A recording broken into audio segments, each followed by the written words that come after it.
All right, ladies and gentlemen, this is Alexander Malacarni, a.k.a. Focused, a.k.a. Bad Meat, a.k.a. Halftime, doing my very first podcast ever, and no better time to do it than now. And my very first guest is the one and only Sule. No, you gotta say it right. Sorry. Sule. Sule. Yeah. It's just this Toronto accent, man. It's awful. We're just like, we say it our way, and that's how it goes. And it kind of adapts when you go to Montreal, too. Like, okay, you have money, so whatever. We'll just talk how you talk. We'll just let it be. All right. Anyways, Sule. Yeah, there we go. You got it now. Sule. There we go. Sule from Montreal. Welcome Thank to you. my home. We're sitting on the old 100-year-old table here. Is this 100 years old? Yeah, this is from my father's grandmother from I hope I look this good when I'm 100 years old. You know what I'm saying, man? Like, if you're this pristine till, it took a lot of sanding and buffing. He let me know how much. He put a lot of love into this. Yeah, he let me know how much work he put into it, and I appreciate it. It was on a 20-year standby too, so it was waiting for me. Anyways, long introduction. How you doing? Everything good with you? Yeah, things are good. You know, because you're in this whole thing along with a bunch of the rest of us. Yeah, it's a struggle. It's a daily and consistent struggle, but it's a struggle I do with a smile on my face. Oh, sorry. Most of the time. Sorry for the listeners. The struggle we are referring to as struggle. Musicians in Canada. Sorry, we didn't give the full artists, introduction. Musicians, people who work in the music industry. There's a lot of parallels with a lot of other things. So give us a full bio, from a quick bio to the listeners. Quick bio. All right. So I'm a dude who's been doing music for a long time. It's basically been what I've done as a career. I've barely done anything else in my adult life. But within music, there's been quite a lot of, variety. What do you call that when you have a diverse ecosystem? Yeah, I have a diverse set of skills in music, and I use them all. So I'm teaching, I'm playing live, I'm writing and composing, and revenue comes in from all these things. And there we get the struggle, right?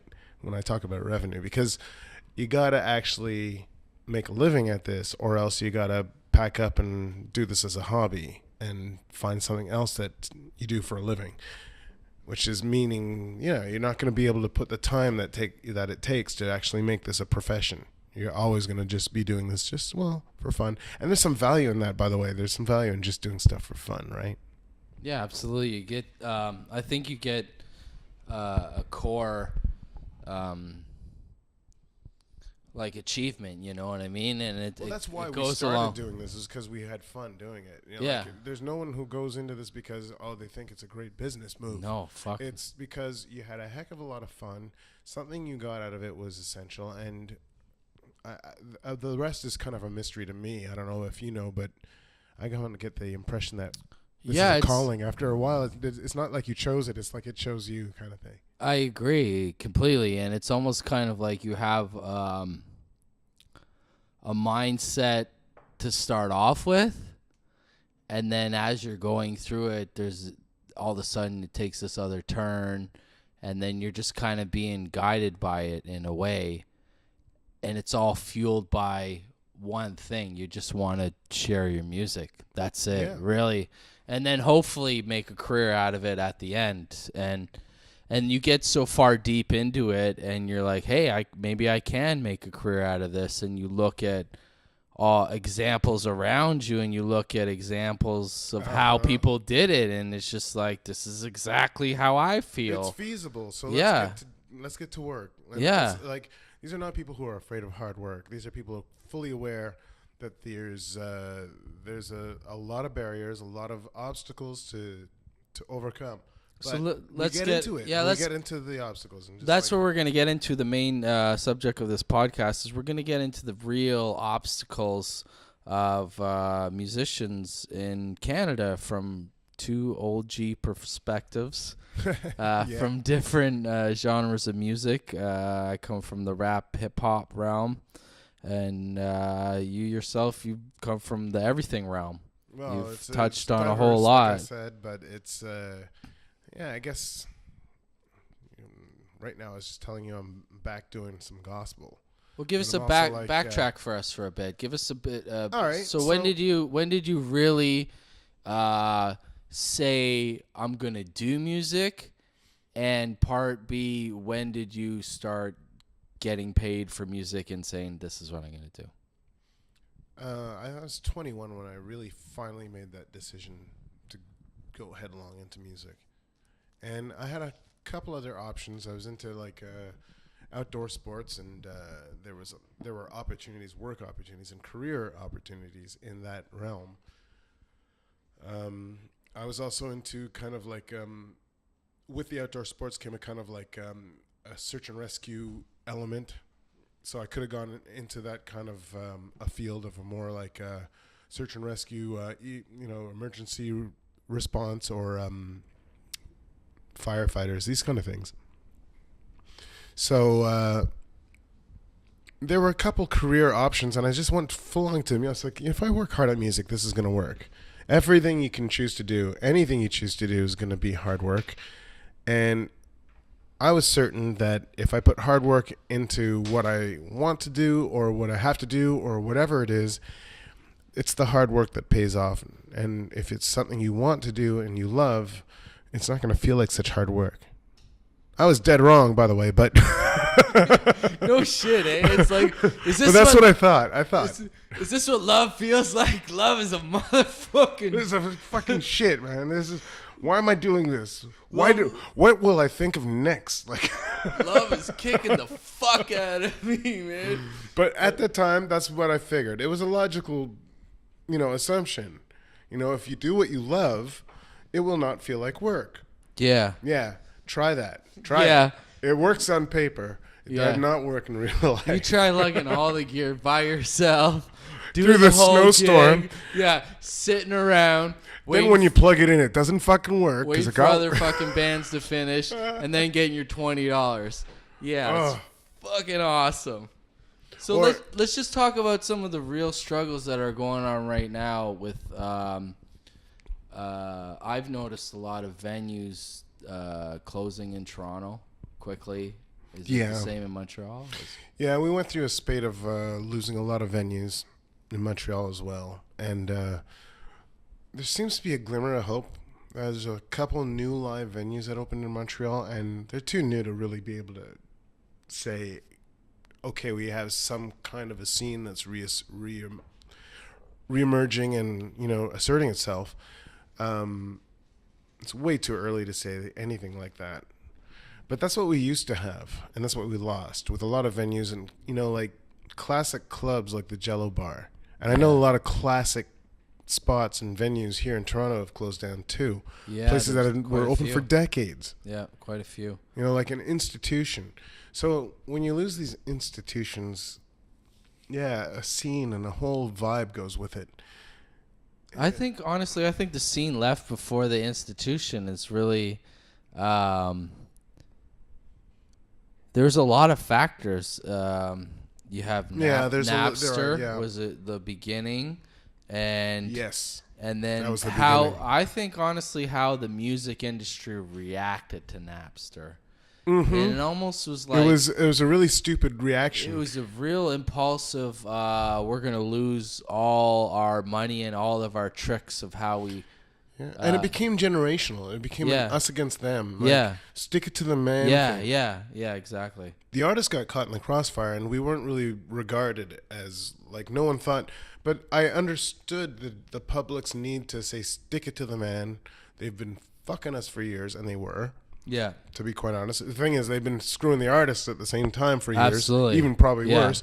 So the consumer and the artist are both getting screwed, but this consumer finally had a way to say, screw you. And out of it came this whole avenue for unexposed bands to be exposed and Yes, get that but opportunity. without the curation from the record companies. The record companies, we loved to see them die. We were so happy to see them suffer because they did screw us over. So when they suffered, we kind of snickered and laughed, you know? But the fact is that whether or not we agreed with their curation of music needs curation. If it's just a free-for-all, there's just too much stuff for people to sift through to find what they like. That's a good point. So record companies might be accused of poorly curating some of the music because they were not really, they were just in it for the dollar and not really for the art. But while that criticism might be valid, there needed to be a curation, and any curation is better than none. Yeah, I agree, because it's like you need, what's the saying? It's like you need to go to the bottom before you can go to the top, really. Exactly. And if your stuff isn't cutting it, you might have to sit there and question. It's like, what can I do to improve my craft so that I can make it? Because I have that dream. I want to be there, and I thought I had what it took. But now I got to go back and maybe question it and rebuild and do something better than what I first did. This makes artists. Like, when you're strong enough to take that shit and, you know, get knocked down and get back up, then you're strong enough to be in this industry and to keep going, you know? But you got to get knocked down. And there's got to be curators, people who say, no, that don't fly. Do you find we're going through the same thing now with all the social media sites, like getting on board with online streaming for music now? Because YouTube is joining up with streaming services, and Facebook is getting into that. And well, I don't know if it's YouTube, but I know Google has Google Play Music, which is their streaming service. Yeah. But kind of like YouTube's Apple Music and YouTube, Spotify. Yeah, YouTube's getting into it, I think, where you can submit your tracks, and if they're used by somebody else, I believe, then you're compensated. Well, fair enough. Yeah. And you should be. Well, but in a fair way that people can afford to use your tracks, too. I mean, like... Well, there's a new company called Audium, actually, and I was going to tell you about it, and it's through SOCAN. And what they do is they're tracking down people that use all your content, musical content. So say I put out a track and somebody makes a video of it, their version of the video. So the viewer gets paid for the hits, and I get paid for usage of the song. So there's a great interactive play between the user and the fan, or the artist and the fan. And I gotta look into that. They both get paid. Yeah. So it takes your publishing, and it takes your composition. So anything that's on YouTube that's yours, that's 100% your written work, which is good for you because you write all your material. And and if that's somebody uses what I want to do, say if somebody uses it, even uses your content in the radio show, and it's posted onto a social media site, if you have your content, even if you do it a cappella, it's your content, and it'll find that and find that it's yours. I'm lucky enough to be with, I mean, I don't know if you call this lucky, because I got distributed through Select. And recently, my YouTube videos of my original music, which I own the rights to, I had copyright challenges, but they weren't challenges so much. They were just like, listen, someone is claiming this copyright. Don't worry. You can still keep streaming this video. I'm like, what do you mean I can keep? I own it, motherfuckers. Well, that's but it's because my distributors are trying to protect me. And this is the weird warped thing. They are licensing what I own, and it's going through their whole system. But to protect the license, as the assigned protectees, they're collecting all the freaking ad revenues, and they're gonna disperse it to me. Like, that's what this company's doing on a digital level for North American artists worldwide for YouTube. So it's taking what your company's doing on a whole other level. Well, it's probably, I mean, from what I've seen, and I got to actually kind of confirm this with them, but I do see a lot of companies that, like, they work with these kind of companies. Like, instead of trying to incorporate that technology and that know-how into their own company, they'll just hire that company to do that for them. So I wouldn't be surprised if Select or other distributors have already gone through this company to use their services. For the ignorant Ontario viewers, what's Select again? Select is it's actually one of it's a distributor. So they distribute music to all of the major platforms, and that's what they're called now, because before it was stores. But now, sorry, is it based out of Quebec or is it all of Canada? It's all of Canada, but it's based out of Quebec. It's one of the larger distributors in Canada, actually. And what did they distribute to everybody? HMV, Tower, all that? To everything. Yeah. But there's no more HMV, right? Yeah, there's nothing. That's gone. There's nothing. That's gone. Kids, you know what? We're talking about CDs, compact disc. HMV. They look like flat Earths. Yeah, that's little silver coasters for your silver cup. Flat Earth. Yeah. So his master's voice. That's what HMV stands for, which is the little really? RCA. I had no fucking clue. Honestly, I had no idea what that acronym was. His master's voice. And what it means, what it's referring to is, the RCA logo? It's the gramophone with the dog. The dog? Yeah. Yeah. Yeah. Well, the dog is listening to his master's voice. What the So this is all the same company, like RCA, HMV, and Victrola were basically all the same company. So the company RCA that signed the artist and made the records owned Victrola, or co-owned Victrola, which made the gramophones that played the records. The actual so you can go and get your RCA, and later on in the 70s they were just RCA hi-fi sets. Wow. And I mean, they still own the protocol for the connectors. These are RCA connectors. RCA connectors. So that's the RCA company. His master's voice is the store that sells the RCA records for the Victrola owners. It's just wow. It's a neat little triangle, and it's a model for today.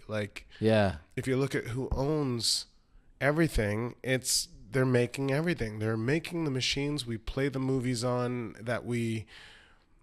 It's a really interconnected world, and it's a little bit disturbing in a way, because it's diverse.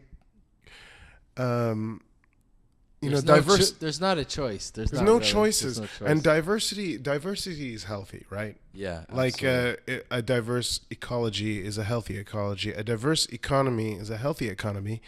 Diversity in ideas, diversity in business. All of these things are good and healthy things. When we start to have a very undiverse ecology, it's a sick ecology. An economy that is very undiverse is vulnerable and weak. And same thing with ideas, and same thing with business. It's when we only have a few ideas, and the rest are suppressed because they're dominated by these companies that basically, you got the Disney Corporation, which now owns everything. They just bought Fox Studios. That's it. And there's other companies that just own everything too. Everything. When you own Darth Vader and Kermit the Frog and fucking you got Spider-Man, you just got everything, and Mickey Mouse and all the rest of the stuff you own from before, and Pixar, and you're just and that's not only that, there's Blockbuster Video. I mean, the Disney Corporation is a huge conglomeration, and Fox News, they own a lot of different companies, and then there's the Time Warner, and there's all of that goes with it, and we seem to have kind of consolidated the market of ideas. Instead of having an open market, it's a consolidated market. There's little blocks of different ways of thinking. That's a great way and there's no nuances anymore in between them. Blocks like in a pyramid? Yeah, kind of. The thought, It's thinking like thought in process is you're in blocked. block ways. You're blocked in your thinking patterns almost. And I mean, we're seeing this coming out in the news right now, right? Like, we see how people are, and we try to kind of funnel their thinking into ways that benefit our clients. Alice, we fell down the rabbit hole. Oh shit! We did. We were all good. We fucking went whoops. We were on RCA cables. Yeah, that was good. That was awesome. Let's get back to that. That was sick. You HMV, no, but his master's voice. I get exactly what you're saying, and what you were leading to is that it was the perception of choice, of you're going into something different, new technology, but it's actually the same dudes who did this from the beginning form. when it wasn't invented. Changing form. That's it. Same leaders changing form. Yeah. That's all it is. Yeah. Hail the new chief, same as the old chief. Well, there's a great... Yeah. And basically, we were talking about something before we were on air that pertains to all of this. Like, I was telling you about my band it wasn't my band. I was playing guitar for them. Yeah, let's go back to that. We were talking that we're just going to do some big name dropping here for Canadian music. Aficionados, because really it's kind of getting obscure as the years go on. Folks, like Canadian music stands out like nothing else. You gotta admit it. I do. Y'all love it. As someone, y'all love us. This American reviewer actually he coined a phrase I really loved. He said, "Your music has a northern ambiance," and I went, "Ooh, that just gave me chills." And you know what? We're going to legalize it, and you can all go kiss our butts. Yeah, kiss our butts and come smoke some. And then kiss our butts again. Yeah, exactly. And just chill, guys. Just chill and kiss our butts a bit. Spark it up and chill, man. And kiss our butts. Take some advice from Canucks, man. Just a little bit of whiskey. We got some Wisers going on, folks, courtesy of my friend here. And I likes me my whiskey. Oh, I appreciate it. Like I likes me my blues. Yes. And the two seem to go together. Anyway, I digress. Yeah, we were talking about Sky. Yeah, so give me that story, please.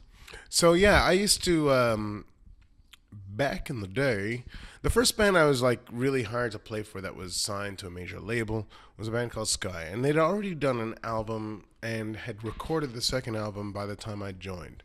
So, the first album was a big success. The band was like EMI's like little favorites, the favorite child, if you will. And yeah, the band, they opened up for Britney Spears, and this is the time when Britney Spears was a big deal.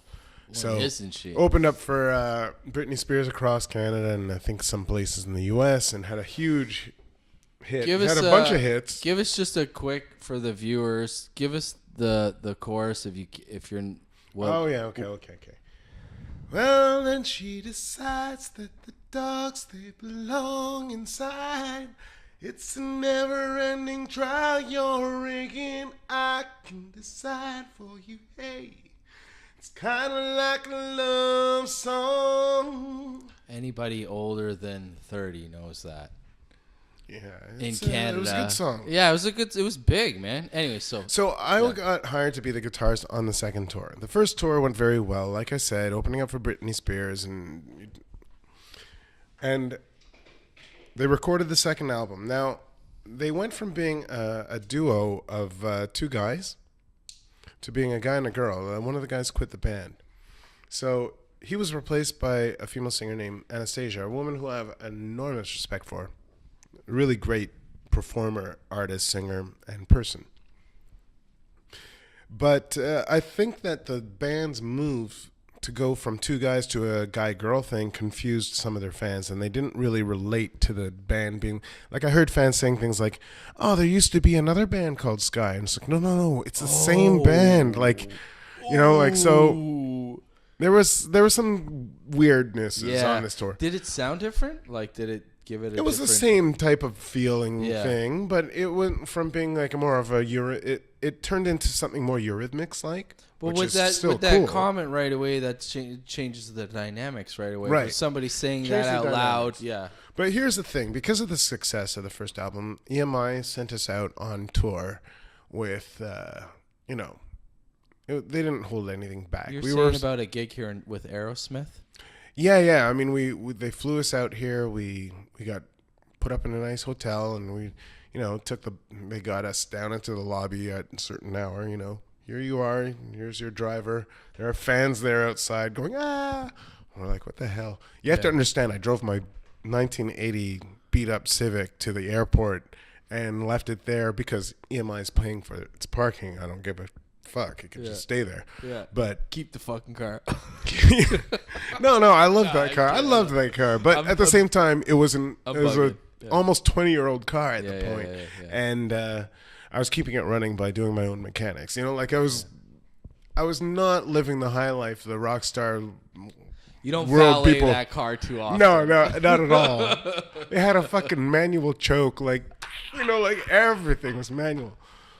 A manual choke. Look it up. Google that. It's not a Mexican chokehold, folks. No. This is something you might have to Google it, but when you do, you'll get it. It's not complicated. It's just a choke. Most northern kids know what you're talking about. Yeah. Yeah. Yeah, if you got a Skidoo, you think they still have chokes on those things, no? Yeah. I Yeah? think so I don't know. Maybe a couple of kids catapulting off them, they might have changed some things, but Yeah, I don't know. Stupid fucking drunk white kids. Anyways. So yes, there's the reality of it is me and my 3.5 that I paid $280 a month to live in. It was actually rather nice for $280 a month, but it's cheap. I pay nothing to live. I got a beat up old car that I fixed myself, driving my ass to the airport because basically everything that is valuable that I own is an instrument of music somehow. So how old were you I guess about 26, So 25, something like that. I did it. I did it. I'm there. I made it. Yeah. And now I'm gonna party. Yeah. I'm gonna party hard. Yeah. And I did. I partied really. Should, man. I partied really Anytime hard. You get that opportunity to do it, man. But when it was time to get down to work, when it was time to learn the tunes, and it was time to get things done, there was no partying. It was work, and I took it seriously. Legit, yeah. I took it really at this time, anyways. There were other later periods where maybe I can be accused of other less responsible, but at this point, no. I was being very responsible. I was partying, but keeping work at the forefront. And yeah, it's like be here on time. Learn the tunes, be here on time. Because there was a guy changing my guitar strings. There was a guy setting up my gear. Shit. At it was that age too, but this was normal. It was like, okay, you're going on tour. We rehearsed. I showed up at the rehearsal with my gear and I set it up. Yeah. And that was the last time I set up my gear until the whole episode was over. Because it got torn down by the technicians and shipped to Toronto and set up exactly as I had it at rehearsal, and then torn down by them again. Did you and guys it was like, do any TV spots too? Or? Yeah, we did a few. Canada AM.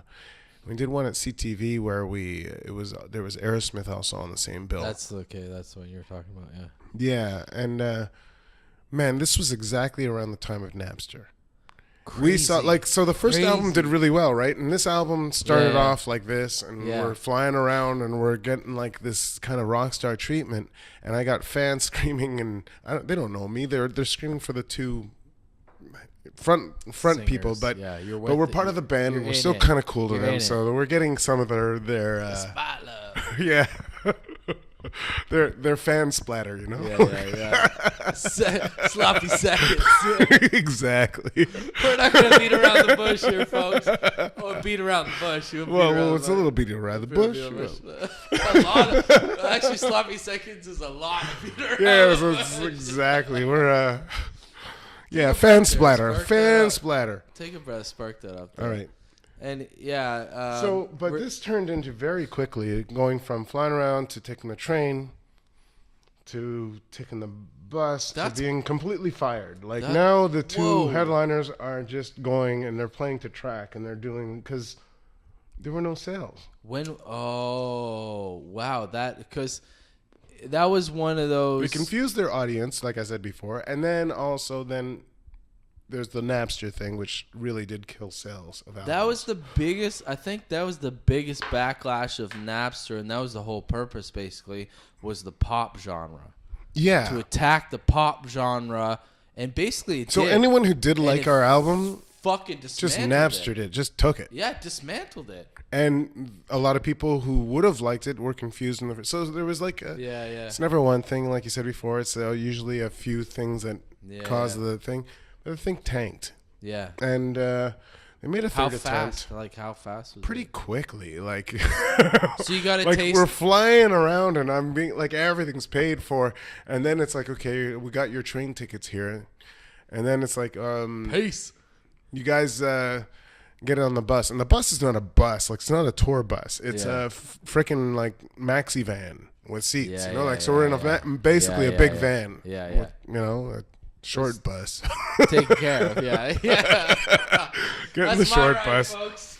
Pack the drums in the back and get in the bus. Like get them out before the other kids first. And the tone of everything changed. There was a really like high, like we're all sky's the limit. If I had to hear that again, oh my god, because the band's named Sky.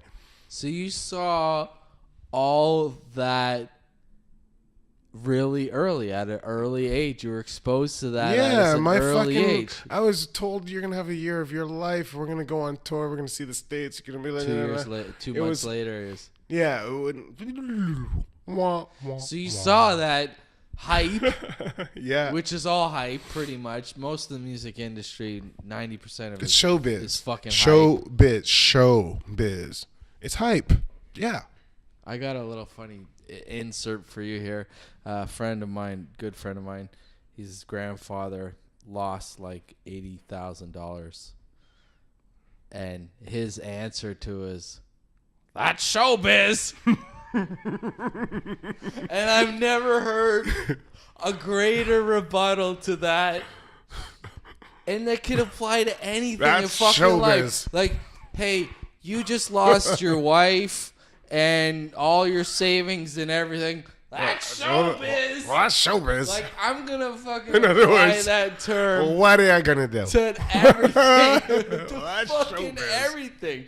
And basically, it puts you outside of that realm of anger into reality. And just basically like, it's over. It does work. It actually does work wherever you go. Listen, most crazy scenario. Alex, you are under arrest for the murder of Queen Elizabeth. Well, that's showbiz. It works. Works everywhere. Works every time. So the story you might not necessarily get the same results or outcomes every time. Well, but I think from you and I, we'll both find it funny. I think from a fan's perspective and a pure entertainment perspective, you will get the same reaction every time. That's showbiz. Pure understanding of that. And it's just like coming from this short, shriveled up Jewish guy. Yeah. That's showbiz. It's like, I got a few years left. Fuck it. This is how I'm rolling. By the way, Liz, no offense. It was just a reference. I love you. Anyways. Back to the Sky story. So, I was reflecting on that just today because the first thing we were sent out on was a promotional tour. Mm-hmm. And I'm on a promotional tour right now. Yeah. So back then, the promotional tour for Sky, we were a band. So we were a full ensemble of musicians with technicians. Yeah. So there was a guitar tech. He took care of all the guitarists. Yeah. There was a drum tech. And there was a tech for the rest of everyone else, which is basically the keyboardist. There was a sound man. So he traveled with us too. There was a tour manager. People from the label were frequently there. Yeah. This all costs a lot of money. Yeah. There was all of our equipment flown back and forth. It's everybody doing a specific the skill. the support was incredible. The support was like, okay, well, I don't have to do anything but learn my tunes and show up on time. Be what you're paid to be there for. That's it. Because my gear will be shipped, set up, guitars tuned and handed to me when I need them with new strings on them. They're just like, play the fucking tune. Just do what you do. Do what you do and do it well. You know? Yeah. And I will be fed and I will be, like Everything. everything moved around where I need to go. Everything. All I have to do is be in the lobby on time, be at the airport on time, and learn my fucking parts. That's all I have to do. Yeah. So fast forward to today and, like, there's Doing everything. no support. No. And I'm not just thinking about me, like, well, let's just start with me. I pack my shit into the car. I drive my ass to Toronto. From Montreal. From Montreal. And I've got a whole bunch of places to visit and a couple radio stations here and there. Meanwhile, I'm trying to also make sure that my publicist back in Quebec, because I have an interview with a magazine back there by phone. And I'm like, okay, it can't be at the same time as I'm on the air with the radio station. So I got to like fucking schedule this shit. And, like It's all Sky back, Days. it's Reminder, all back Sky to Days, someone was doing that. Someone was scheduling that shit. My buddy didn't have to like, he just had to, like I did, just have to show up, be where he had to be on time and say words. Well, I think you said it because Napster basically deflated all of that. And it was like, now it started with, well, now you can share your music. So you don't need the radio stations and what's the and hook? everything that comes around with the radio stations. I'm giving it directly to my fan now, right? Right. And what's the hope? The hope for people to make some kind of revenue off this and make a living, because it honestly, it takes The money to be able to keep going. In the end of the day, it should be about the artist making money. Yeah. But I think what Napster, put that down, have a little break. What Napster did is revolutionized the music industry that basically only a few were profiting from at the top. You know what I mean? And they had their ways of doing it. There was a method of doing it, and that was all built up from decades and decades of doing these practices, right? So now you get something like Napster that completely shakes the foundation of everything and just shakes everything up. And you have bands like Metallica and guys like Dr. Dre who have learned and mastered the formula of the old ways, and now they're being shook up. Oh, yeah. Completely shook up. But for a guy like Dr. Dre, who discovers a guy like Eminem, and I think without Napster, Eminem doesn't blow up the way he does. You know what I mean?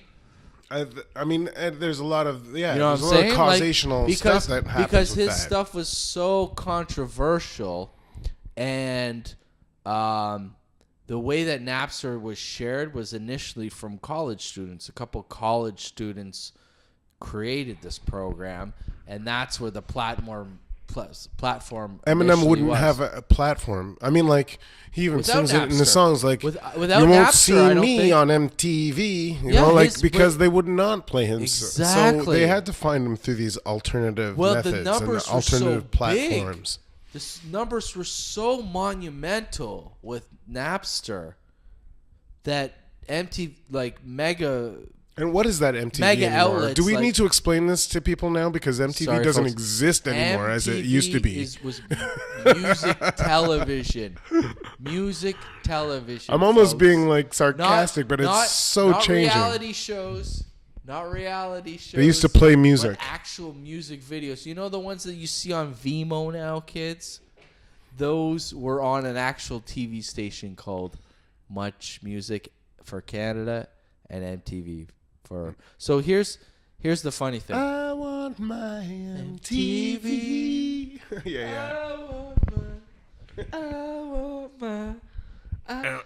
That was a That was brilliant awesome. song because the kids fucking demanded it, and this band knew what the kids wanted. Dire Straits. And it's a knew good where song, it was too. going. And Sting singing the backups And there. they were just fucking preaching what the kids are wanting.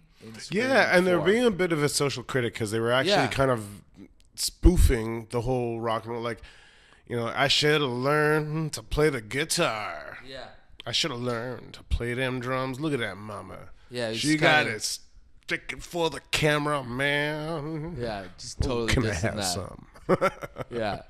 Well, you should watch this one documentary, and it's called, what the fuck is it called? It's all about Napster, and it basically says how they made this kid out to be a fucking demon. They demonized this kid. There was a kid who, 18 years old, developed this technology, and it was a share-to-share technology. So basically let's go down the rabbit hole here for a sec, folks. With focus. Another segment of going down the rabbit hole with focus. Here we go. Right. I'm ready. So, Going down the rabbit hole. what am I fucking talking about? Napster, right? Yes, Napster and this 18-year-old kid. So it's a peer-to-peer sharing platform, right? Right. So I bought an album. I like it. You live all the way fucking across the country or just in Montreal, 6 hours away. I got to share this with you. I can't fucking hold it in. Yo, this is off the charts. So you listen to a couple of it. Napster actually increased album sales for artists like Dre, Beyonce, all these artists actually got benefits out of this peer-to-peer sharing. So what it was is, that quality songs are recorded on WAV files, right? Right. So this is when the idea of MP3 started coming out. They were compressed more. So MP3s were basically made for compression, and these new devices that were coming around for it. Yeah. You can have more songs on your device because of the compressed MP3s, right? Right. Because if you were to put a bunch of waves, remember? Oh, the first little machines like this that kids, you can put your stuff on. The first digital players were one gigabyte. That means like 30 Were they even songs. 1 gigabyte? That's like 30 songs. Were there even 1 gigabyte? Remember the 1 skinny megabyte, white maybe. one? Remember the skinny white one? Yeah. That only held like 30 fucking songs. Yeah. Which is way less than 1 gig. It's like... Maybe 12 songs. Sorry, It was like 1 meg. Yeah. It was No, it was ridiculous. It was ridiculously small. And those were like $100, kids. To have that, the first thing to have that remember the hanging off your neck, the string? Yeah. And it was like a little USB thing. And this was supposed to be an upgrade from the cassette, the Sony Walkman kind of cassette player. Well, the Walkman was actually pretty good. The tape Or the Discman. Well, what happened was it went digital, right? And Discman didn't really work too well. Well, it didn't at all because you're basically bringing something that has to be still. It's it's a turning fucking mechanism with it's like a laser. record player. It's like in your pocket. It's like this motor that skims along the disc that's reading at the like fucking disc. 100 miles an hour. Has to be at least even playing field, but you're gonna put it in your pocket and jog walk down the street. And it's like people just bitched and complained about it, and it's like, bro, you're taking like a record player in your pocket, and you're bitching about it skipping, and then it's like the first couple of generations of it, and then then they learned about buffering. Kids, you're not the first to complain about technology. Trust me, it goes way back. So we're bitching about this. So they make new technology that's called anti-skip, and it's a 30-second delay. It's basically a buffer. So you pay like another $200 for this CD player Discman, and it has the 30-second thing. And this is Discman. Imagine the ones you installed in your car. Remember those ones? Like the first ones I installed were like they were pure bullshit, folks. You would go over like they you were just drive such and the lies. fucking thing would skip. They were such lies, folks. There's no such thing as anti-skip. It's a goddamn fucking laser. It's like a buffer. Basically, what they're doing is when you press play, it reads for like 20 seconds before it'll start letting you hear anything, and then it's like, okay, now you can finally hear your music, but we're already reading like seconds ahead. So if it skips, we can like figure out what happened, and you won't hear a skip. Yeah, it was basically putting the convenience of a Walkman. They were trying to uphold that convenience of the Walkman and give you the full sound quality of a fucking vinyl record. Yeah, no, never worked. So it was a quick, and then out of that, for a quick tiny blip, they had the cartridges. Remember with the fucking media cartridges?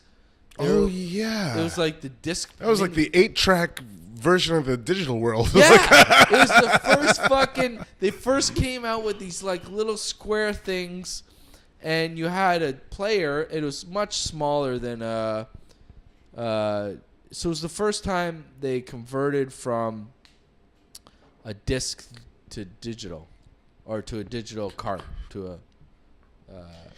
Yeah, but they hadn't quite gotten their minds around the fact that the digital can just be a file. Yes. You have a machine, and it just needs to read a file. You don't need to put anything into it. They you were need still to on that plug game it system cartridge shit. Yeah. They were still on that mode. And but it's because that's how you could sell the medium, right? Like, how can you sell a file? They couldn't wrap their head around that yet. And then that's where Napster ties really into everything. Where Napster, they kind of disemboweled them, and then you had like LimeWire and all these other fucking things that came up, and then they're like, how do we use that into a device?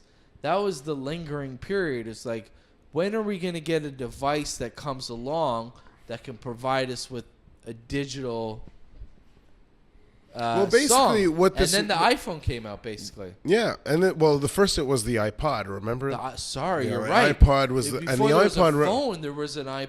You're and right. the one with the big circular disc. Motherfucking. And then they finally came out with the iPod with the touch screen, and that's when the phone blew up. Look it up, kids. Look it up.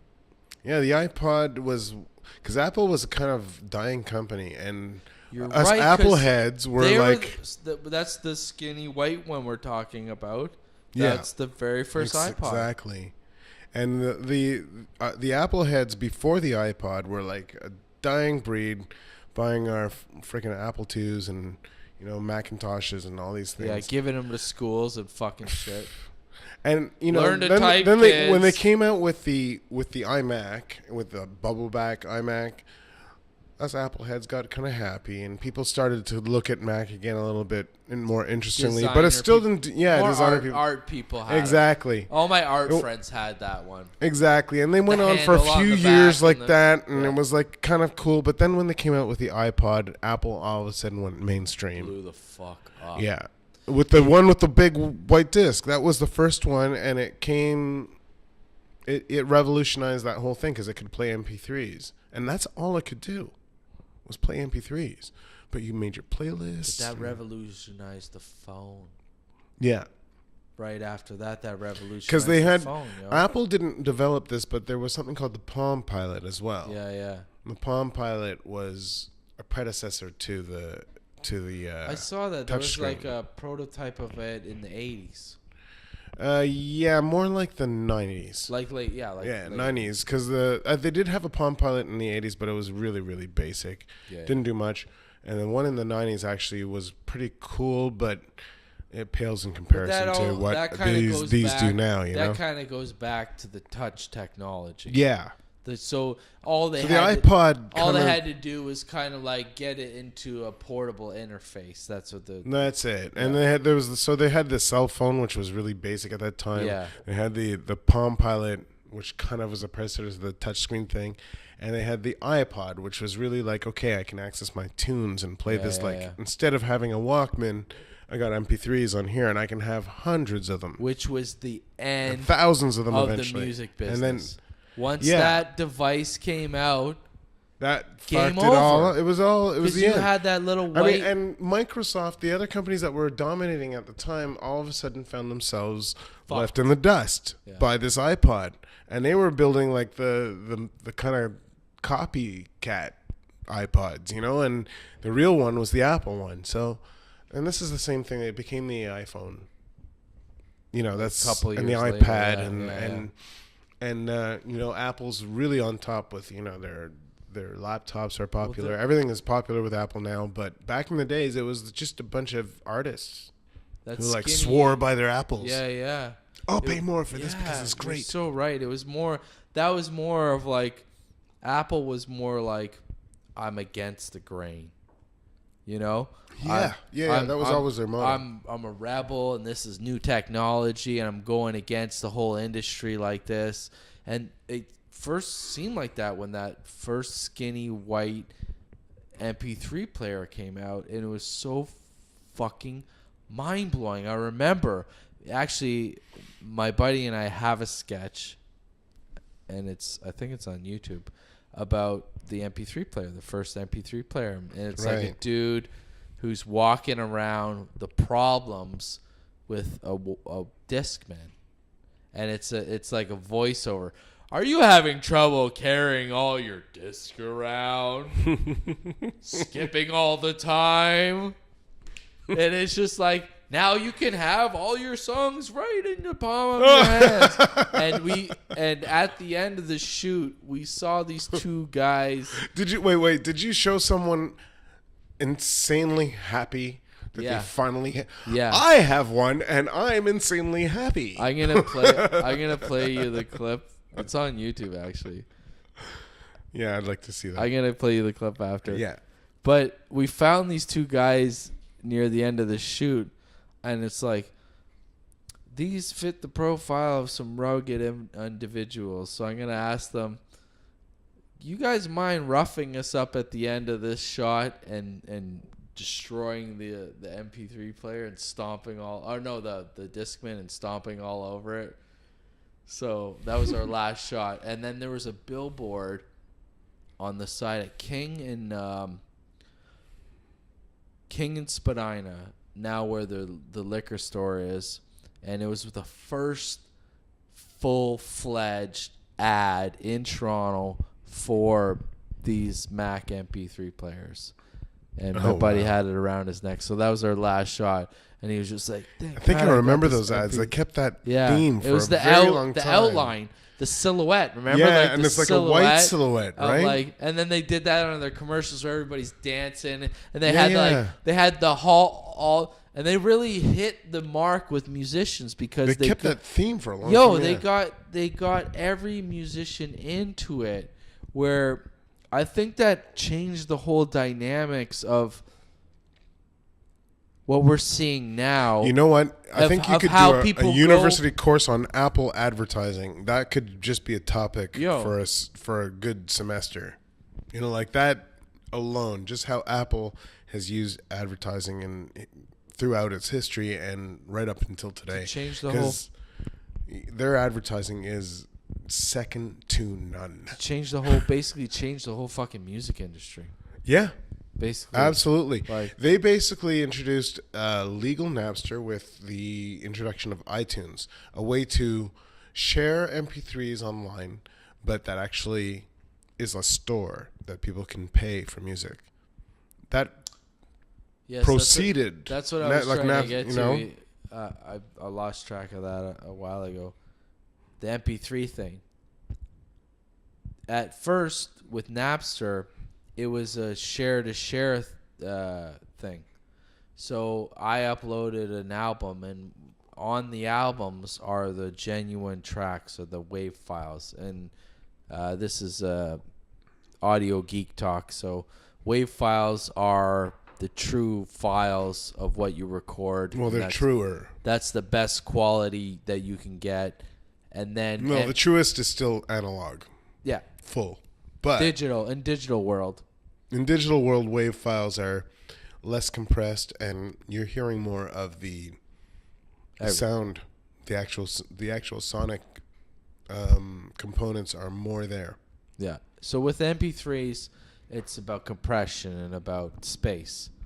So when they were doing peer-to-peer sharing in Napster, you were getting the full quality album value from Napster, and that's what I think that a lot of the artists. Well, no, because it was peer-to-peer sharing, so some people actually had poor file quality. Like some people would have, MP3s. Oh yeah, I remember that. Low, that was you would like see who has the better connection too, and then whoever best has connection and the best file source. And LimeWire actually was good at sourcing through that. They were kind of like, this is the shitty. They would actually tell you it. It was just like, this is the shitty quality version.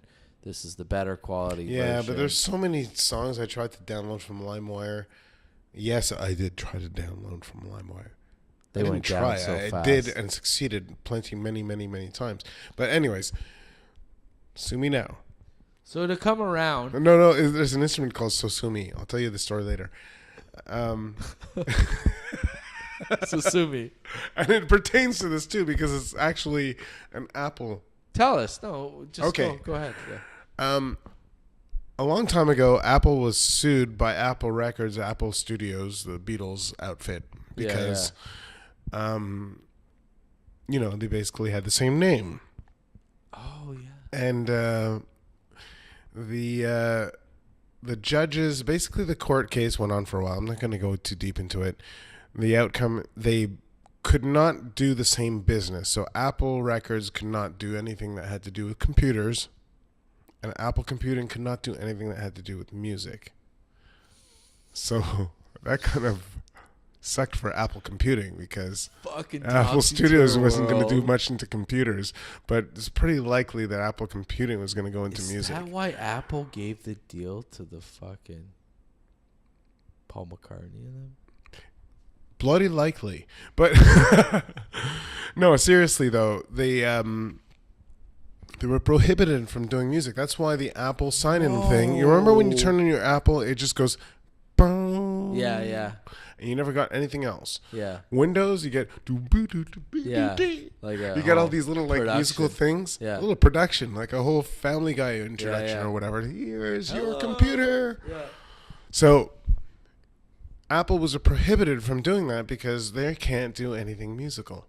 What the fuck? I had no idea. I thought that was just like a signature of the guy who... Apple came up with a sound, though. They came up with a sound for something at the game or something they were doing, and it sounds like a stringed instrument, like...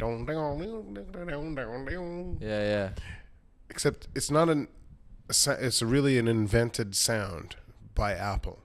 And because they were prohibited from making... I don't know, they just like made it from a synthesizer. They created a string-sounding weirdy thing. And what the fuck? And they used it in some game that they were doing or some application they were using. They used this sound. And because they were prohibited from doing anything that was considered music, they called the instrument a Sosumi. Sosumi. That is the coolest fucking story ever, dude. So, yeah, these are little stories you get when you're learning about copyright and copyright infringement and trademarks and all these kind of things. That's so awesome. There have been little battles fought that we don't even know about that are really funny. Well, that's like, oh yeah, we're gonna make an instrument and we're gonna call it a Sosumi. Holy fuck! Mind blown, kids. Holy fuck! Holy shit! Cheers to that. Cheers to that. That's when Steve Jobs was involved. You know. Yeah. Steve Jobs. Jesus fuck. And he had some balls, man. Did you hear? You ever hear of Bill Burr's bit on Steve Jobs? It's fucking hilarious. I love Bill Burr, but no, I don't think I've heard his thing on Steve Jobs.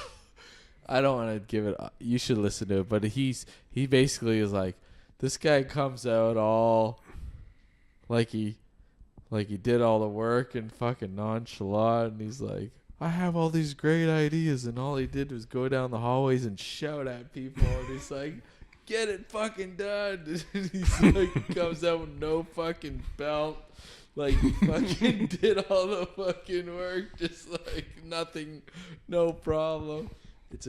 I don't do it any justice, but it's a really, really, really good bit. Anyways, yeah, he was definitely an innovator, and like, we're gonna take a timeout, folks. We're chatting a long time here. Piss break. Mel Gibson and George Michael. Freedom! Isn't free, cause folks like you and me. Oh, no. Who's that? We don't all chip in or buckle 5. Who will? Team America. Folks. Oh, that's it. We need another fucking Team America movie. Trey Parker and Matt Get Stone. To work. I hope you're fucking working. What are you guys doing? You're not working. Get to work. You already pissed everybody off. You've done everything you needed to do. Help the world out with another Team America, please. Get to work. Anyways, let's get back to where we were. You brought it all together beautifully in a beautiful ensemble of what that chime means when we turn on our Mac computers, yo. Yeah, and I'm not sure. I gotta check my facts with that because sick story. That was awesome. That's the legend of it, anyways. If it's fictional, that's the legend of it. I believe it. That's the legend of it, and I like that legend, and yeah. and I mean it fits with my worldview. But I still like to check facts, and I will go back on that because I've had certain things like certain quotes, like for example, there's a famous one by Woodrow Wilson that I've often attributed to him, and it's actually somewhat to him, half to him, and there's like the truth is, but it's still a good idea, even though they didn't stray too far from the truth. It's good to know the real truth about things. So I'm going to check on this one too. However, we were talking about, I had gone through a long and elaborated story about my experiences with Sky, and I had other experiences like this after that. That was just my first. We leapt from Sky we came to the whole today. Napster thing and the MP3 players, and now we're going to all come back to how it convolutes. So today I packed up my car myself and I drove down the highway. Now I have to say I did it myself because I am my roadie. I'm also my band. So part of the gear that I'm packing up has to do with playing kick drum with my foot. Yeah. And there's other elements to my stage show, but I'm doing it myself as opposed to 20 years ago when there was a band and you had a drummer and a bassist and a guitarist and a keyboardist and backup singers and saxophone players, and we had a 7-piece band. Before I was with Sky, I had a 7-piece band that I kept working all the time, and we would like play and get paid well. So he saw it all. And then so now I'm here packing up my car by myself and gassing it up, driving it down the highway myself. This is as opposed to having a pilot fly you or someone drive your train or your bus or whatever it is. Now I'm driving myself down the highway, and I'm loving it. To me, I'm thinking that I'm on an adventure. Yeah. But I'm 20 years older, so I had a lot more energy for this shit. Yeah. 20 years ago, when it wasn't required of me. Yeah. It's like, drink a fucking 16. No one asked me to do this shit, but I had the energy to do it. Now I don't, but I have the spirit to do it. So obviously, bro, you know what? The passion in your eyes and the passion in your whole persona says it, man. Like you've tasted the success at the beginning. You saw it, and then you saw it all go away. Well, it was a taste of success. Like, here, man, the first one's free. Yeah. And it was the tastiest one. And then you're like, I gotta get that again. I gotta get back to it. Yeah. It's like no. Like you're almost giving those samples. Yeah, there we go. Samples. It's like we got you hooked. And no, that's a really amazing experience. That's unbelievable. And like, for most musicians in this country, it takes a long time for them to actually get onto some sort of gig like that. to experience all that. No, exactly. And here's the lesson that I heard. Because here's what I was thinking. I had a long drive today and a long time to think. So, Pondering thoughts. Pondering thoughts. Sule. So I'm on this radio tour. I have a couple radio stations to visit. One tomorrow. I have another interview. Then we have a show together tomorrow, or should I say Friday. I have the same thing. 2 more radio visits and a show. Yeah, we're gonna plug this, folks. We're gonna actually air this tomorrow morning. Yeah, which will be March 22nd. We are playing at the Free Times Cafe. Yes, please come on down. Spadina and College. Anyways, so cool. It's gonna be a wicked night. So yes, I'm doing this now, very low key. Well, not really low key because you're trying to raise some dust around what you're doing, but you're doing it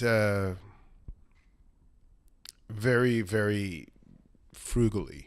You're cautiously, and you're doing it like you're going out there on your own.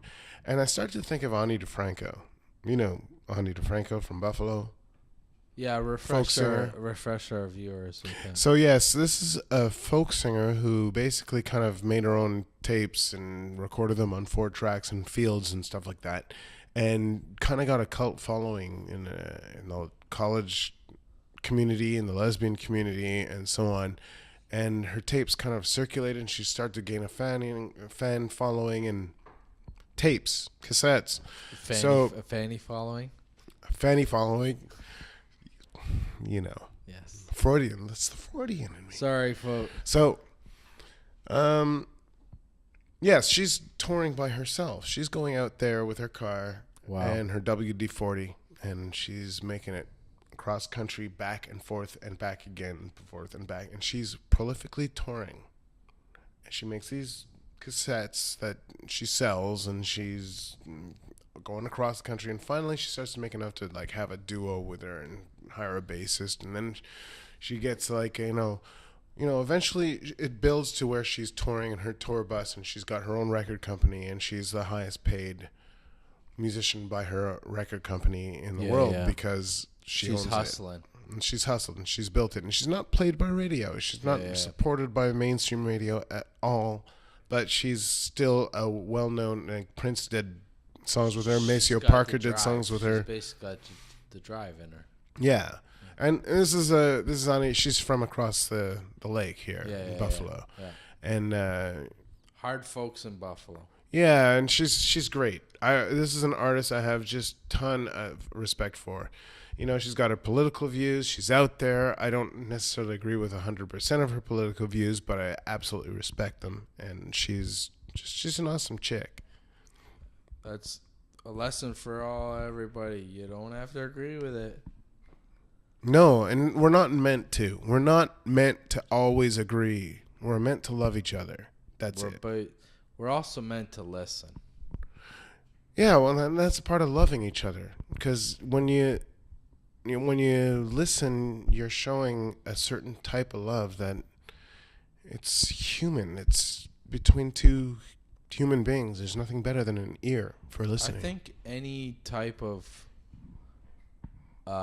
reaction or attention you're getting to somebody is a type of love, because it's you've got that person's attention.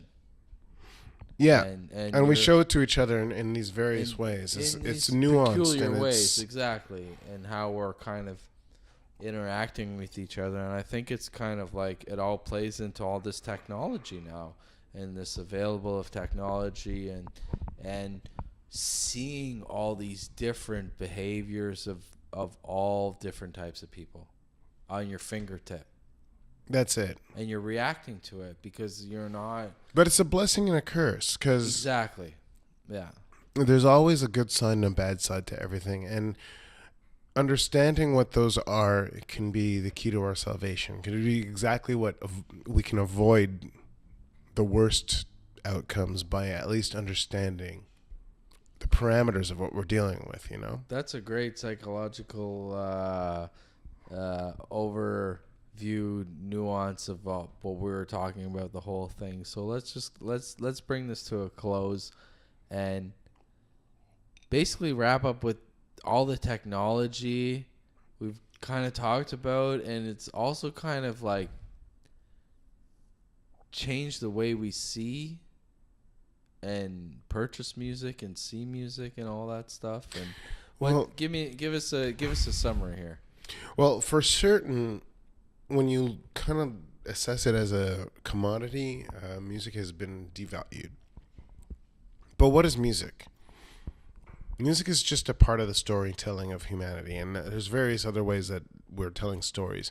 Our stories are really important. We can't really quantify this importance, because if we could, then we wouldn't have this problem. Exactly. But it is obviously very important, because our stories, this is where we get our theater, our books, our cave drawings, our music. The music and the cave drawings are like the oldest expressions. And, these are the ways that we tell our stories. And it's the continuum of our humanity. It really is. And in a world where our humanity is always kind of challenged, we're challenged because we're objectified, all of us, all the time, and dehumanized all the time. It doesn't matter who you are. There's very few of us on this planet can really say that they have not been dehumanized. Oh, yeah. So these elements that humanize us finally and remind us of who we are, like our storytelling, are of an optimum importance. They throw you out of your chair. They throw you out of your chair, really. Yeah, no, but in an emotional sense. In an emotional sense, and it makes you human again. And it's like, okay, now I remember the stories of my ancestors, the stories of the people downstairs, the stories of my neighbors, the stories of very important things that connect us human. You nailed it right there. It's like, with all this technology has enabled us. People are very lonely. For everybody to tell their story. And they're longing for the human connection that storytelling really is about. I think that's what drives all our technology. Is a way to connect. It is what drives it, but unfortunately, it's sometimes what is the antithesis of what its purpose is. Yeah. So it makes people more lonely. It isolates people sometimes more, like, even though it's intended to connect people, it isolates them. So when you get off of your internet, you feel more lonely than you did before. I hear you, because it's not a real, actual eye to eye, flesh to flesh. You're seeing a 2D version of people. You know what? Yesterday I had to. It was my birthday, and bad boy me, I did not go and pay for my permit, which I don't know if you do this in Ontario, belated, by the way. Thank you. But in Quebec, when it's your birthday, 25, right? 25, yes, 25. Same I like age that. As me. I was gonna, it's awesome. We're gonna stay like that. So I'm at the SAAQ, which is the driving bureau there. Yeah. LCBO for us. Yeah. Ontarians. So I had to renew my permit, which is what you have to do on your birthday. It's like, what a nice way for the government to wish you happy birthday. Really? Happy birthday, pay us. Really? Yeah, like on your birthday you have to renew your permit. Really? That's when its expiry date is. It's an easy way to remember. Fuck, I don't. But that's a mean thing to do on your birthday. I walk in the liquor store in Ontario, and people even question my. No. It's not the LCBO. It's the SAEQ is the drivers, like where they issue driver's permits and things like that. It's like the DMV from the States. My ignorance, folks. So I don't drive, so I don't care. Yeah, I know. When you have to get your license renewed, you got to go to in the States it's the DMV. I don't know what it's called in Ontario, but it's the SAAQ. MTO Ontario. Oh, okay. Okay. Yeah. So that thing. Yeah. That fucking place. Yeah. So they renewed my license on my birthday, and no, I had another point that I was trying to make with this story. No, I can't remember what that was. I don't know. We gotta remind the tape. But no, forget it. Folks, we basically demolished a whole bottle of Wiser, and we're a lot wiser, definitely. JP Wisers. Yeah. You know, whiskey actually means the water of life. That's brilliant. That's Gaelic for the water of life, apparently. Well, it actually, alcohol kind of puts you in this state where it's like, I'm beyond anything that I've been told. I'm beyond anything that I've been preached to. Any borders or restrictions that I've been told are out the fucking window. And I don't know if in other words, translation, fuck y'all. Yeah, fuck y'all. Alcohol equals fuck y'all. Fuck y'all. I don't know if and sometimes it's healthy. Actually, I always say this. Moderation in all things, including moderation. So, in other words, from time to time, it's really important to say, fuck y'all. Fuck y'all. I agree with you. And it's moderation. I learned the importance of that. Importance. And I also learned the importance of how you're drinking it and who you're drinking it with and when. And the reasons for your drinking. And when it's an appropriate time to be almost the less than moderate. Because there are appropriate times to get smashed. That's my point. With addiction too, and I'll get another podcast about this. But to me, it's almost like being alone. It's like that's what drives you to escape the reality of being alone. Is you want to escape that with alcohol, with drugs, with weed, with whatever you want, food, TV, having the radio on or whatever. I think the best thing about alcohol and drugs is when you're with people that you can share with. And you're having a good time. Yeah. And I think that's what it's intended for. That's what people gravitate towards it for. And then the bad parts about it is when it gets mixed up and swooshed around with isolation. And that can happen to the best of us. Let's be honest. Everybody. That somebody like who's that at is the top something of their game, who's got absolutely, who's got all the money and the celebrity in the world and all the accolades. And they're isolated. So here's a little shout out to people who actually do struggle with substance abuse or any kind of addiction or anything like that. Well, we're compassionate here on the Focus Wrap. That's it.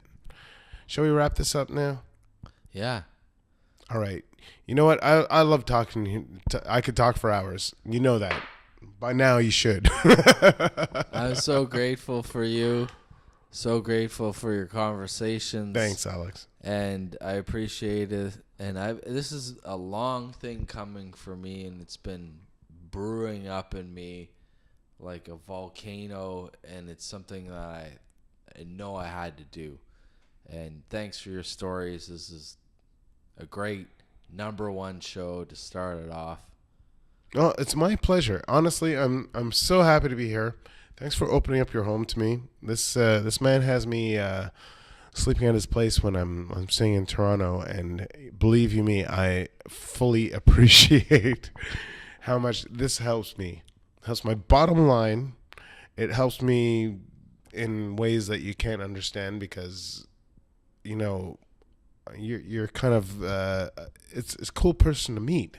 I just met Alex not very long ago, see, and I was, I guess, looking for a person who I can relate to in a lot of ways, and we relate very well. So salute.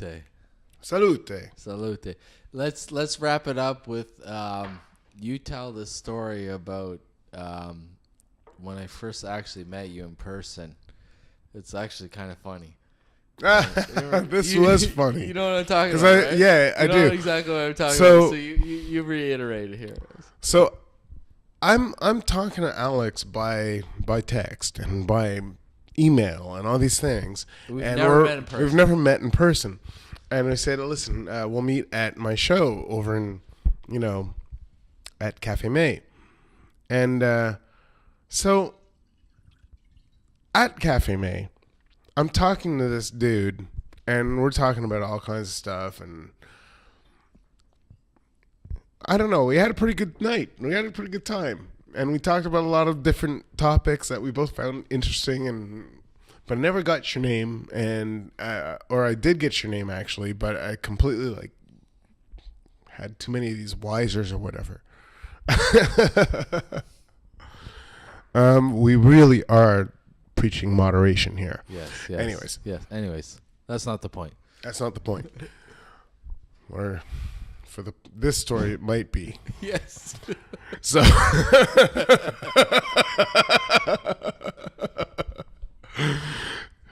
yes, Alice finally. I'm sitting there going, well, I'm supposed to stay at this dude's house, but I have no message from him. As I'm saying this, I'm actually looking at my phone, and I'm about to call him again, and Alice was like, "Dude, it's me."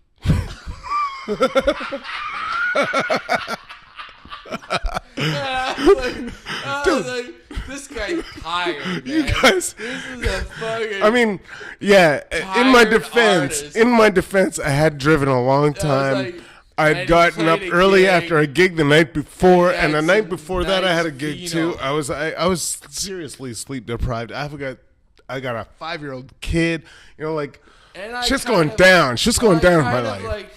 It was I kind of threw you off a little, really. It was kind of when I'm a little incognito when I go out. I kind of look like a homeless dude when I fucking go out, folks. But that shouldn't throw me off. Yeah, that's the thing. I don't really appropriate too well when I show up. You're the Alex Malakarn. When I show up to other artists' gigs, I'm like that guy who just crawled in off the street and is like, oh, there's a place to warm up. There we go. So I sat up kind of close and I watched the end of your set, and then he came off right away, and I just introduced myself, and we just started talking. And then, it just seemed like the natural thing to Yeah, we got along. Into, we were talking. Cool. And I didn't catch your name when you first introduced yourself. I was like, okay, yeah, whatever. Because I was sitting there, and even before that, I was like, he doesn't know. And it's me. Yeah. You bastard. And you sat on that. You said, hey, I'm going to have fun with this guy. Oh, you bastard. And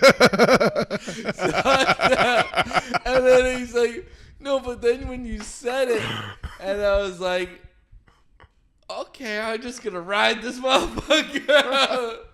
No, but it was funny. Seriously. It was too precious. But to your credit, you laughed it off. You were like a good sport about it. But it was so amazing that you can't write that shit, man. No, you can't. And it's just that's the way it was supposed to go down.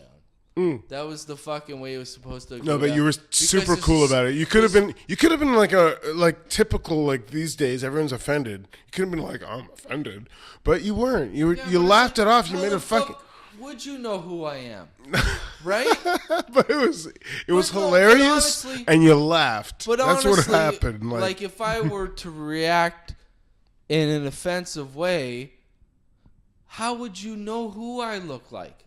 No, that's the thing. Except for that brief moment at the beginning when I first got off stage where you said your name and introduced yourself. No, but that might be where Alex, I could. And then there's Focused. Right. So it's like, how do you know, right? You don't. Yeah, and it wasn't implicit. It wasn't like, hi, I'm Alex, the guy you've been talking to online. Exactly. You're sleeping at my place tonight. Like it was. I just came out, hello, this is my name, and it wasn't. Yeah. Exactly. True that. I don't fucking trip off that. You bad boy. You very bad man. All right. But I don't trip off that because it's stupid. No, but we had fun. It was funny, and we had a good laugh. But you're tying all that together. It's brilliant because how many people actually do trip off that now? No, people do get really offended. You where they expect you to know that you've checked out their whole background. You didn't check anything about me? Here's a good example. You know what I'm saying? I don't want to disparage this guy's whole story and everything he's saying, but this kid who worked for Cambridge Analytics with the pink hair and he's in the news these days because he's he's a hacker, and he's not really a hacker, but he worked for Cambridge Analytics, and he's the whistleblower that's coming out now. The pink hair, Canadian dude from Victoria there. Yeah. Anyway, he's talking I don't want to disparage his whole about Facebook, or pardon me? Is he talking about the analytics about Yeah, exactly. Yes, I saw that article today. Yeah. This kid, I don't want to disparage his whole story, but I heard part of what he was talking about, and I kind of went, you are a naive millennial kid who's living in a 14-year-old girl's dream. This is not reality. Yeah. He was like, I saw the videos coming from Cambridge Analytics. I'm like, these guys should be fried. Like, these guys are shady as hell. But one of the things that he complained about is like, they make deals with their clients in strip clubs with strippers. No and way. I'm sitting there going like, no way. You're a millennial. This is how business has been done for like a long time, and been done for 100 years, bro. And you know what? The girls are like taking advantage of this situation. They are as much co-conspirators in this as anything else. Yeah. And if it's all equal, if you don't agree with it, that's your problem. But it's a free society, and if everyone there who's doing the actual activity agrees with what's going on, let consenting adults do what they want to do. One party thinks they're taking advantage of another, and the other thinks they're taking advantage of the first one. So who cares? Let them do what they're doing. I don't agree with it either, but let things be. I had a friend who actually really want. This is like a straight arrow fucking kid friend of mine, and he actually wanted to open up a strip club. And he actually, because my father runs a restaurant equipment business. Right. And so I'm like, well, with that, you need to open up an actual restaurant. So I told him to talk to my dad. Mm-hmm. So he talked to my dad, and he's like, you don't want to do this. There's so much underlining to this. But this guy was so determined to get the actual facts that he actually went to strip clubs, and because he was such a good guy, the strip club owners brought them down to his office and said, I'm going to tell you the real beef about all this stuff. As soon as you open your doors, the cops come in, get their cut. The motorcycle gangs come in, get their cut. All the other gangs come in and they get their cut. And they're the ones that are bringing the drugs into your club and selling them to your girls. The girls are getting high off the drugs. They're selling the drugs. Everybody's benefiting it. It's a big circle. But you're a good guy, so you shouldn't be in this. And they're straight up with him like that. And I think that's what a lot of what's going on right now is that these kids are exposed to everything, all the information. They're seeing it all, and things are changing. And because of Napster and these devices have actually changed the whole porn industry too. And they've changed everything. Changed the whole strip club industry. Like, Netflix would not exist if it was not for Napster. Streaming movies is just a byproduct of streaming. A man from music, Montreal. How big is the ballet in Montreal? Oh, there's the Ballet de Montréal. Yeah, it's a thing. It's a big thing. It's an institution. Everybody comes to see strippers in Montreal. That's it. But it's dead. It's like maybe one of the last parts in the world where that's still kind of going on. But in most parts, yeah. Well, I mean, like the internet. The last time I went to I'm married now. It's 13 years, and I don't give a fuck. The last time I went to a strip club and enjoyed it was before I played in Las Vegas. After I played in Las Vegas, every time I went to a strip club, I basically saw because I saw the power play. I saw like all the men in the room were like, all I gotta do to see any of these girls naked is make a rain. Make a rain. And the girls were thinking, all I gotta do to make a rain is so a little bit of thing. You know, so there was a power play between the two that was kind of gross and ugly.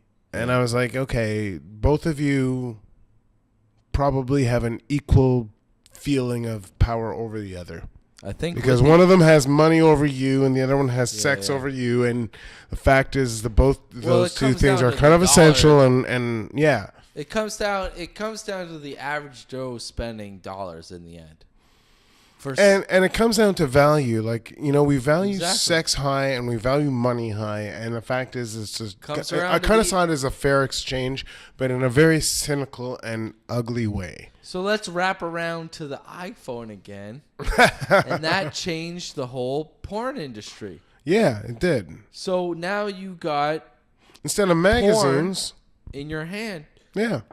Literally in your hand. Literally in your hand.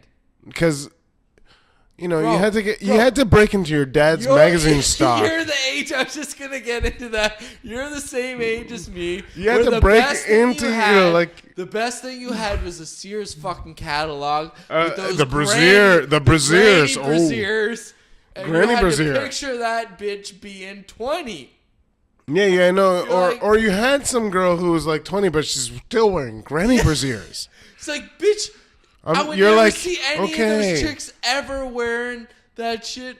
No, just take it all off, but that's all I got. Or you had National Geographic and the girls from the South Pacific, and they're kind of sexually posed. And, of course, National Geographic knew this was kind of a way to sell magazines. Yeah. We got a lot of horny boys. We're scientific. A lot of horny boys we're in scientific. North America. We're scientific. Look at the boobies, boys.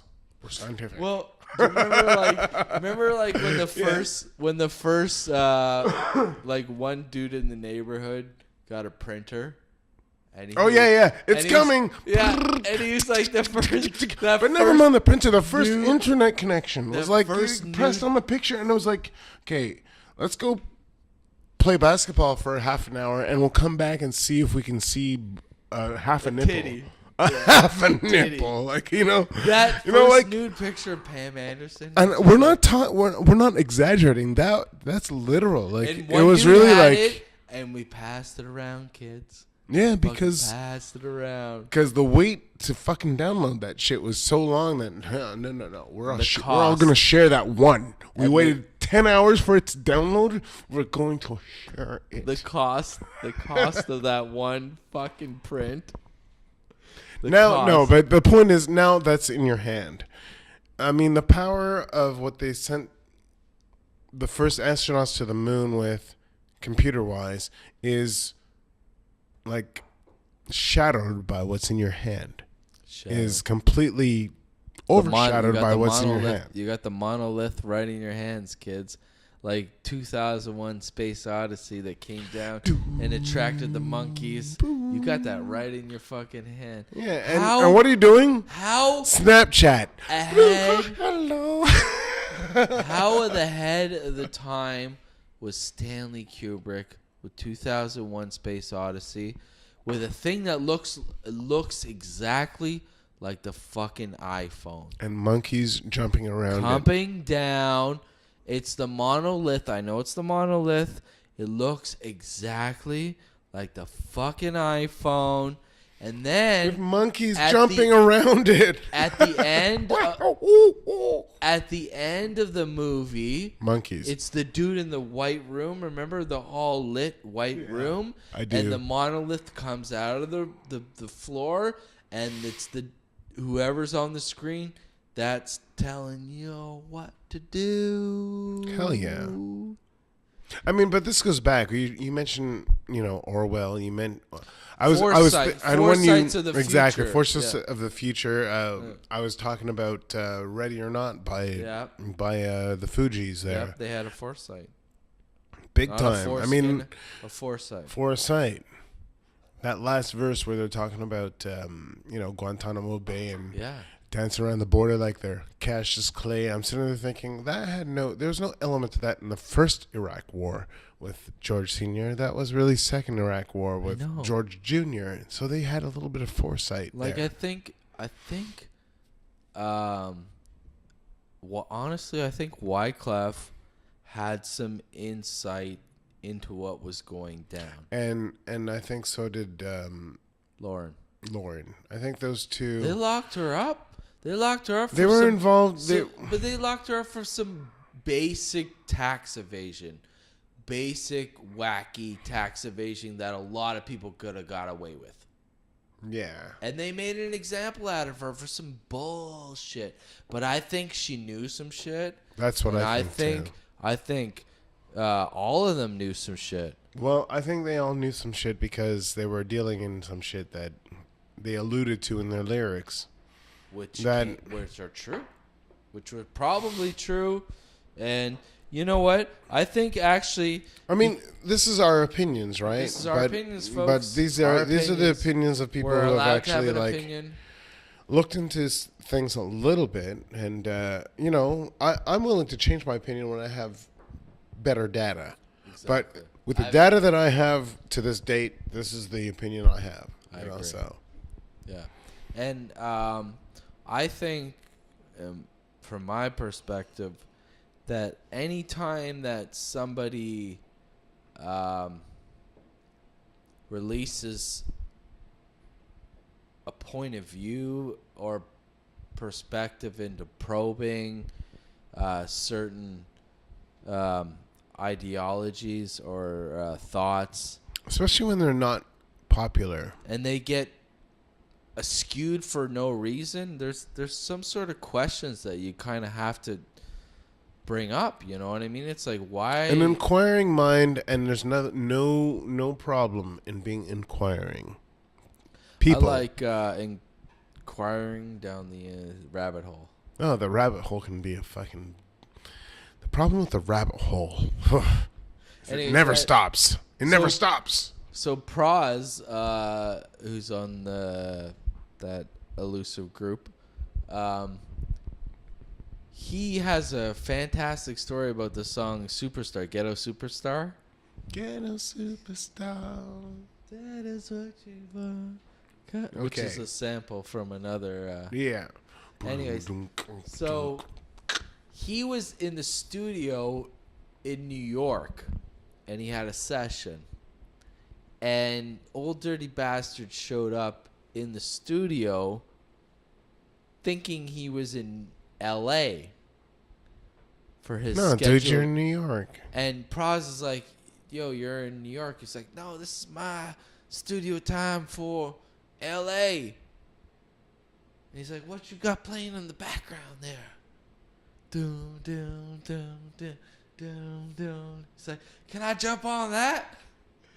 And Praz is like, oh, okay, all right, cool. And he just ripped it. And that was like, that's his verse.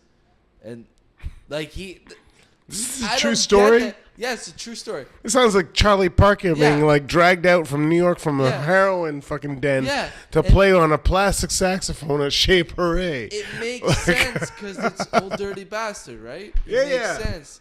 But it's just the parallels with the jazz universe. Exactly. But it's like, it almost makes you question another realm outside of the parallels of reality, where music is just going to guide you to where you need to go. No matter how fucked up you are, no matter where the fuck you are, music somehow gets you and puts you in these places.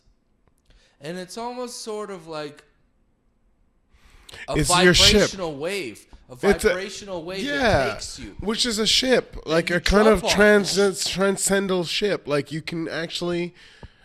Like I don't know. That's the real vibe. I don't know what they're doing over there in Switzerland with CERN, but if we are going through different realities, at least music can take us and transcend us through that.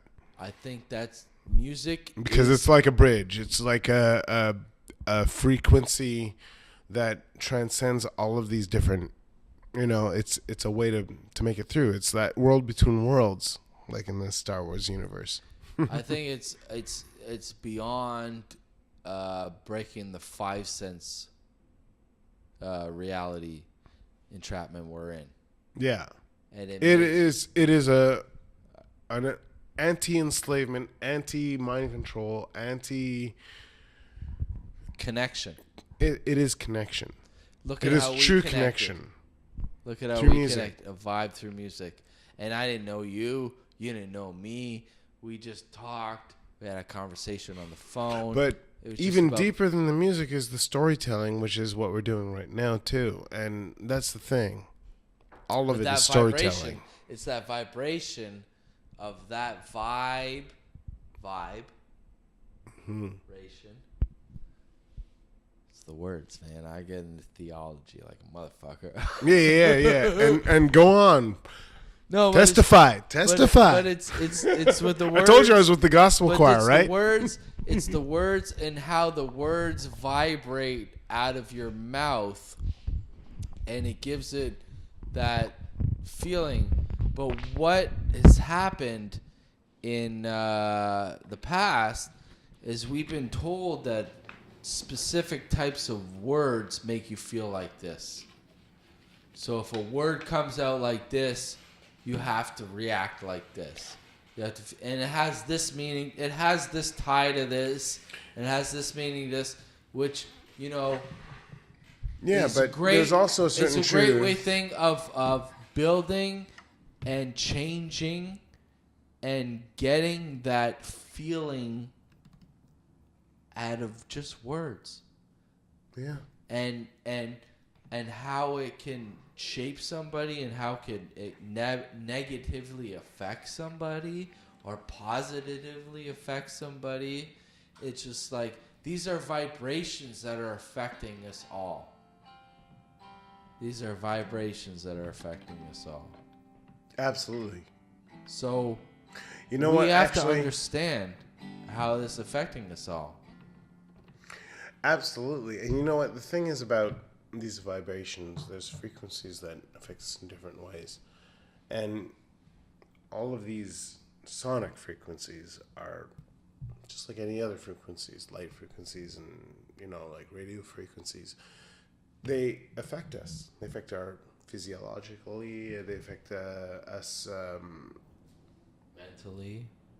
physically, even. Because these are waves. They actually hit our, they hit our nerves a certain way, and they hit our ears a certain way. So and now we have to think about biology in a whole different way, where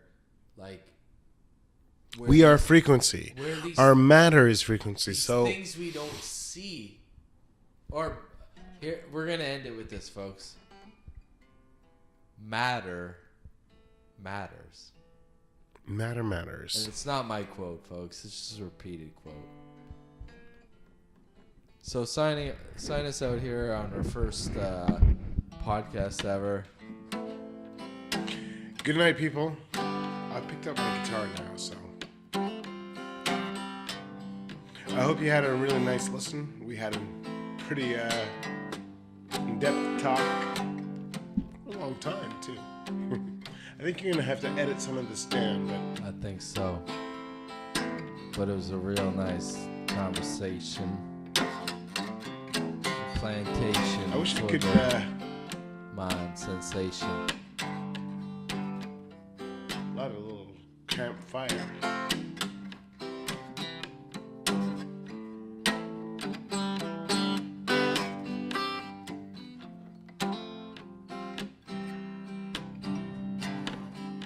But this feels appropriate for a nice early spring, late winter. I don't know what it is yet. It's still Really like this. the first day of spring. It's the first day of spring, so Springing into it. in Canada where it's still kind of frozen. I saw the geese flying up from the south today, taking up their flying V's. You know, they get in position behind each other. Drafting, yeah, for the win.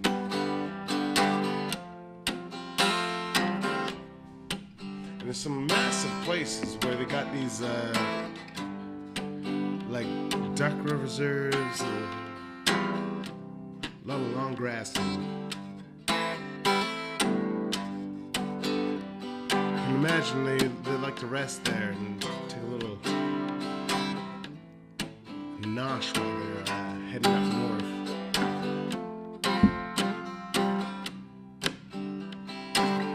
And it's funny because I can imagine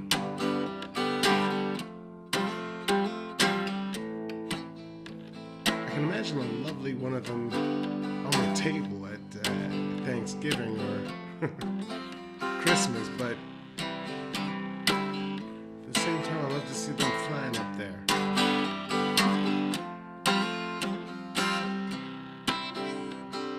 And I always welcome them home when they come home in the spring.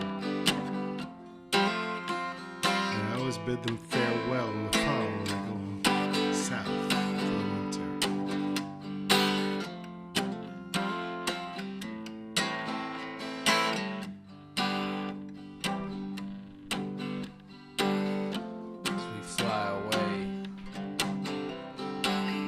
First episode, Focus Rap Podcast.